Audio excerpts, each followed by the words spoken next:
તો ગુજરાતી 2024 સેકન્ડ સિઝનના આજના ઓડિશનના રાઉન્ડમાં હવે આપણે બોલાવીએ આપણા નેક્સ્ટ કન્ટેસ્ટન્ટને.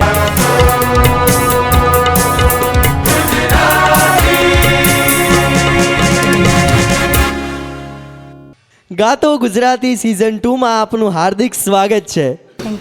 આપનું શુભ નામ? આમ્રપાલી નાયક. તમે માઇકમાં બોલી શકો જેથી દર્શકો સુધી પણ તમારો અવાજ સંભળાય. આપનું શુભ નામ? આમ્રપાલી નાયક. આપ ક્યાંથી આવો છો? વિસનગર. વિસનગરથી આવ્યા છો અને આજે ઓડિશનમાં કયું ગીત સંભળાવશો? અમે મૈયારા ગોકુળ ગામના. વાહ ભાઈ વાહ, અમે મૈયારા રે ગોકુળ ગામના. તૈયાર છો? ચલો, ઓલ ધ બેસ્ટ. તો શરૂ કરીએ ગાતો ગુજરાતી.